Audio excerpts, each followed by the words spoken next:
देखिए, हम कक्षा 9 के 9वें चैप्टर की बात करते हैं। 9वें चैप्टर में आपने सबसे पहले आपको ये पता होना चाहिए कि वृत्त कहते किसे हैं, वृत्त की त्रिज्या किसे कहते हैं, और एक वृत्त में जितनी त्रिज्याएं होती हैं वो बराबर होती हैं। जीवा किसे कहते हैं, व्यास किसे कहते हैं और परिधि किसे कहते हैं। फिर उसकी प्रमेय की बात करेंगे तो इसकी कई महत्वपूर्ण प्रमेय होती हैं। इसमें पहली प्रमेय आपकी इस चैप्टर में ये है कि वृत्त की जो बराबर जीवाएं होती हैं वो वृत्त के केंद्र पर बराबर कोण आंतरित करती हैं। तो वृत्त की जो बराबर जीवाएं हैं तो वृत्त के केंद्र पर बराबर कोण आंतरित करती हैं, मतलब बनाती हैं। ये सिद्ध करना है। तो देखिए कैसे सिद्ध करेंगे।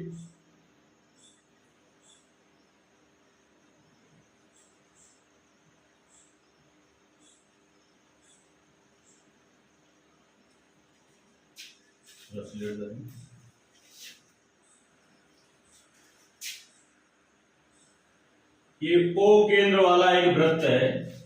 इसकी दो जीवाएं हमने ले ली, बराबर AB एक ले ली और दूसरी CD ले ली।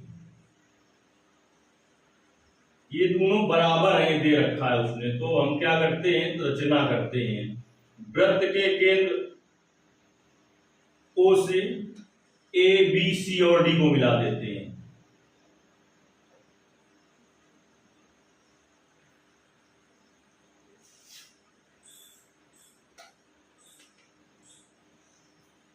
देखिए, सबसे पहले हेडिंग क्या डाली जाएगी, दिया है। दिया ये है कि वृत्त की जो बराबर जीवाएं हैं, मतलब उसने ये दे रखा है कि ABCD के बराबर है। सबसे पहले हमें पता होना चाहिए कि दिया क्या है, फिर दूसरी चीज सिद्ध क्या करना है, तब हम सवाल में आगे बढ़ पाएंगे। तो दिया है कि O केंद्र वाला एक वृत्त है जिसकी दो बराबर जीवाएं AB और CD हैं। पहले इसको हम ऐसे समझ लेते हैं, फिर इसके बाद हल करते हैं। तो AB बराबर CD उसने दे रखा है। अब इसके बाद त्रिभुज हम लेंगे AOB और COD। ये दोनों त्रिभुज लेंगे तो इसमें OA बराबर OD होगा, OB बराबर OC होगा। चाहे OA बराबर OC भी कह सकते हैं, क्योंकि OA भी इस वृत्त की त्रिज्या है और OD भी वृत्त की त्रिज्या है। वृत्त के केंद्र से परिधि पर चाहे जहां मिला है वो सब वृत्त की त्रिज्याएं हैं और वो सभी बराबर होंगी। तो OA OD के बराबर हो गया, OB OC के बराबर हो गया। दो चीजें ये बराबर हो गई। तीसरी चीज आपकी ABCD के बराबर उसने दिया था। तो इन दोनों त्रिभुजों में तीन चीजें बराबर हो गई। अगर किन्हीं दो त्रिभुजों में तीन चीजें बराबर हो तो त्रिभुज होता है सर्वांग सम, वो त्रिभुज सर्वांग सम हो जाते हैं। और अगर दो ही चीजें बराबर दिखा पाए तो समरूप होते हैं। तो पहले थोड़ी चर्चा हम इस सवाल के अलावा कर लेते हैं। समरूप और सर्वांग सम में क्या अंतर होता है, समरूप और सर्वांग सम में क्या अंतर होता है।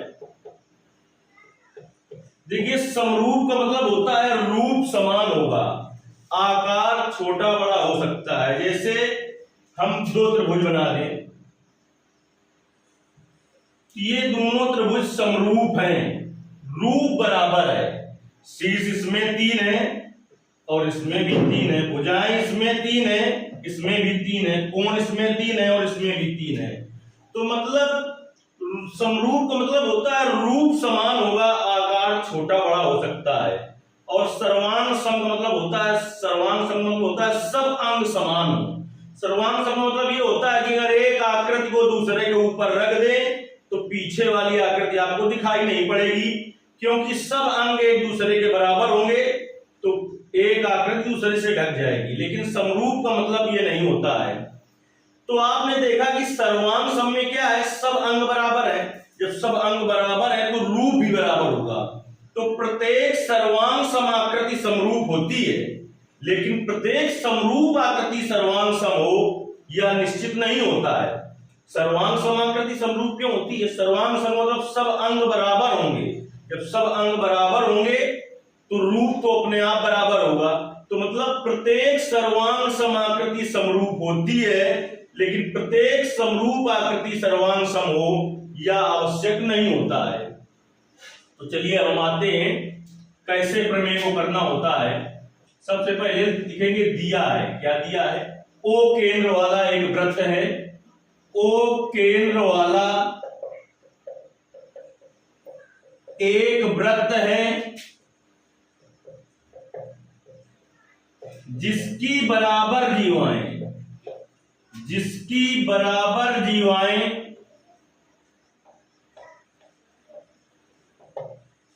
AB तथा CD हैं।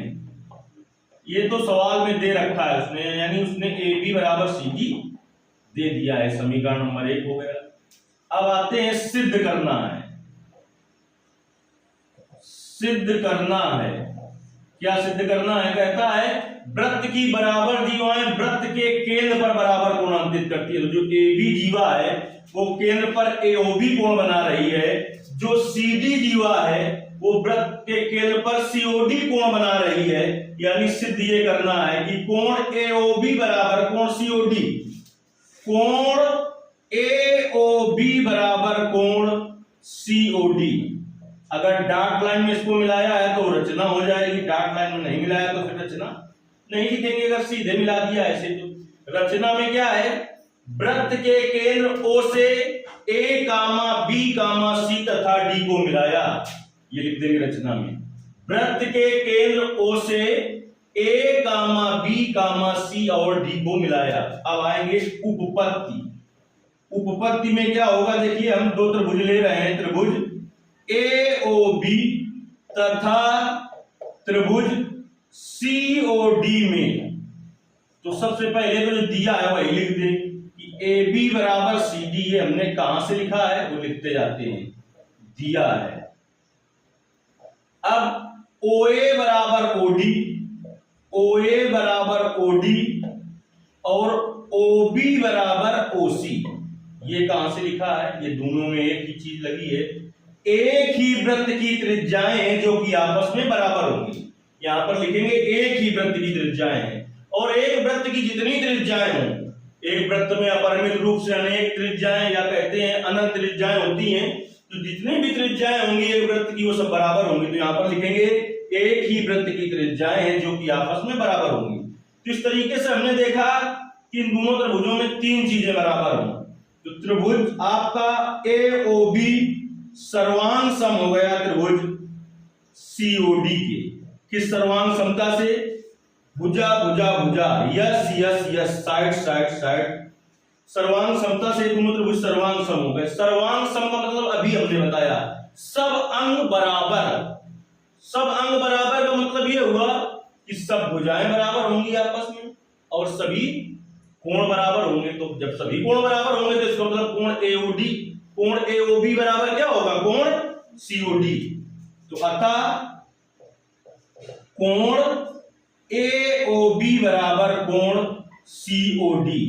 अब यहां पर लिखेंगे इस प्रकार से सिद्ध हुआ कि वृत्त की बराबर जीवाएं वृत्त के केंद्र पर बराबर कोण अंतरित करती हैं। जो प्रमेय 9.2 है वो प्रमेय 9.1 का विलोम है। इसमें ये दिया गया था कि जीवाएं बराबर हैं तो वृत्त के केंद्र पर कोण बराबर बनेंगे। इसमें उसने दे रखा है कि वृत्त के केंद्र पर बने कोण बराबर है, तो सिद्ध ये करना है कि जीवाएं बराबर होंगी। तो देखिए इसको कैसे करेंगे आप, फिर से चित्र बना लेते हैं हम।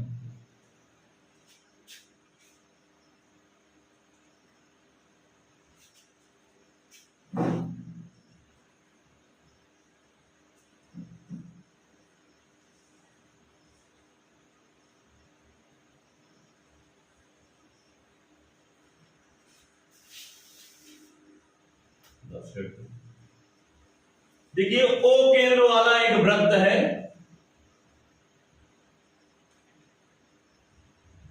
इसमें दो जीवाएं हमने खींची, नाम बदल दिया इस बार हमने, PQ और RS कर दिया।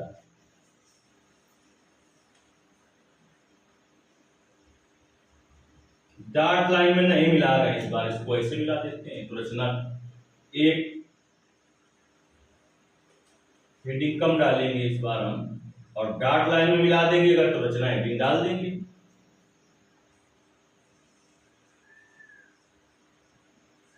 तो इस बार उसने ये दे रखा है कि वृत्त के केंद्र पर बने कोण बराबर है, यानी उसने दे रखा है कि अगर वही नाम दे दे तो तुम्हें और थोड़ा आसानी से समझ में आएगा। ए बी और सी डी।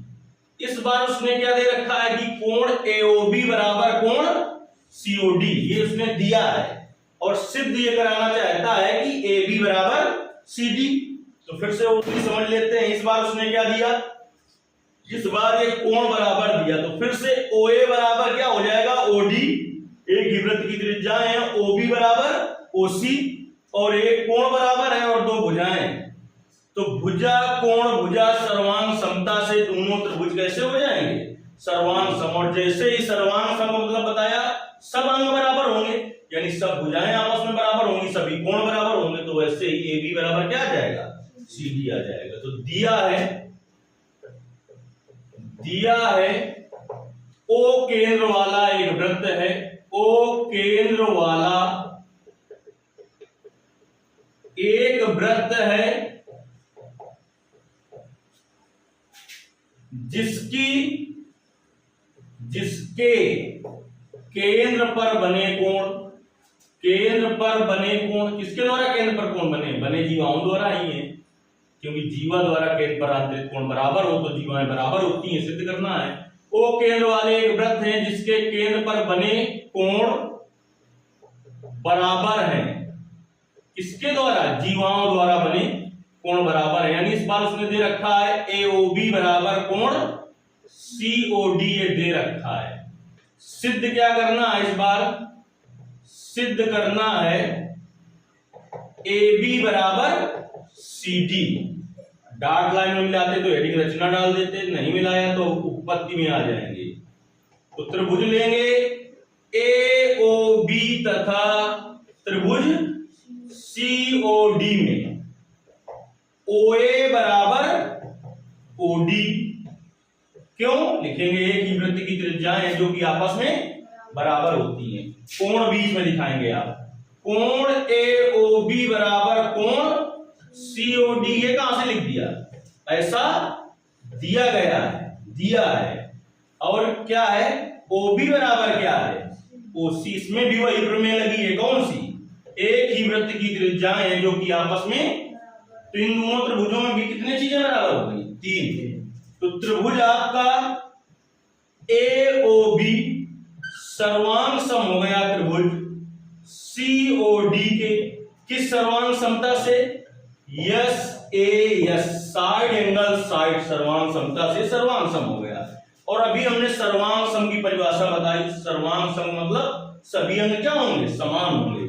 जैसे ही सर्वांग सम हो गया था ए बी बराबर सी डी, नीचे लिखेंगे। इस प्रकार से सिद्ध हुआ कि एक वृत्त की जीवाओं द्वारा केंद्र पर आंतरिक कोण बराबर हो तो जीवाएं बराबर होती हैं।